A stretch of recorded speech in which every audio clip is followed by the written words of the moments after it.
Good morning, students. We will continue with questions related to percentages and its applications.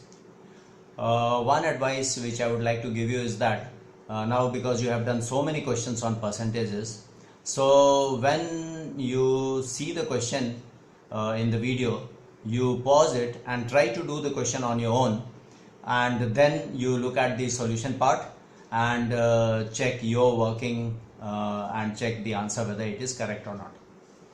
Okay, so this is what we are going to do today. More questions on percentages and its applications. So let's look at this first question. What percent of 50 kg is 65 kg? So the comparison here is with respect to 50 kg. I can put this question in another way, like 65 kg is what percent of 50 kg. So 65 kg is what percent of 50 kg means 65 out of 50. This seems a bit odd because denominator is smaller, but this is how it will be. 65 is what fraction of 50, and we multiply with 100 to get the percentage. So once you will cancel, you will get the answer 130%. Okay, then question number 2. If 2 by 3% of a number is 1, then we have to find the number. So because we do not know the number, we can assume let the number be x. So that means 2 by 3% of x is means equal. So equal to 1. So now this mixed fraction we can convert to improper fraction. That is 3 into 6, 18 plus 2, 20. 20 by 3% means 20 by 3 divided by 100. Of x means times x, and that is equal to 1. Now this 20 by 3 division will change to multiplication, so it will become 1 by 100. So 100 will multiply with 3. So it will become 20 by 300 times x, that is 20x by 300 is equal to 1. So if you cross multiply, so it will become x is equal to 300 times 1 divided by this 20. So 300 by 20 is equal to 15. So 2 by 3% of 15. If you will check your answer, it will give 1. So that way we can even check our answer. Okay. Then question number 3. The price of tea is increased by 20%.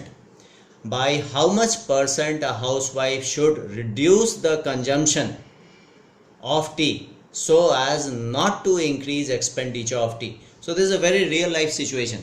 It happens quite often. The price has got increased and we are worried about our expenses. So we want to, sometimes we may think of reducing the consumption so that our expenses will also come down at least to the original value which it used to be.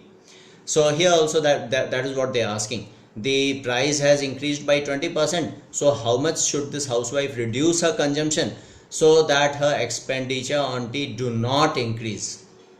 So we can assume let the original price of tea be rupees 100.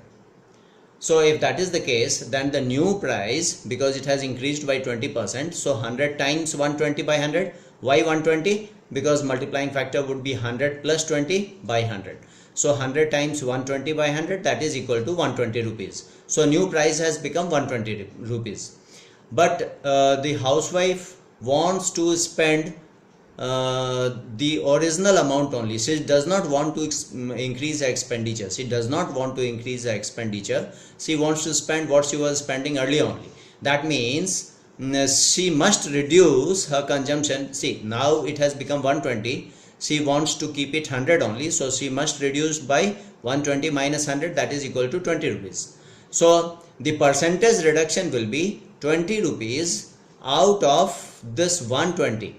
Because this is the new consumption or the new expenditure which she wants to reduce. So this 20 as a fraction of this we should find out. So it is very important to understand this denominator. Why 120? Why not 100? Because she wants to reduce this 120 by 20 so that her expenditure will not increase. That is why 20 by 120 times 100 will give us the percentage by which she should reduce her expenditure. Okay, I hope that would be clear. Now let's look at the next question. A and B are two towers. Height of tower A is 20% less than that of B. So we have tower A, we have tower B. Height of tower A is 20% less. So A is the smaller one, shorter one. How much percent is height of B more than that of A? So A is 20% less than B. So B is how much percent more than A? That is the question. So I have assumed that let the height of tower B be 100. Now this is also important. What's the problem if I assume A to be 100? See here the comparison, height of tower A is 20% less than that of B. The comparison is with respect to B. So it will be easier to assume B as something. So I have assumed B to be 100. And why 100? Why not something else? 100 because we are working with percentages.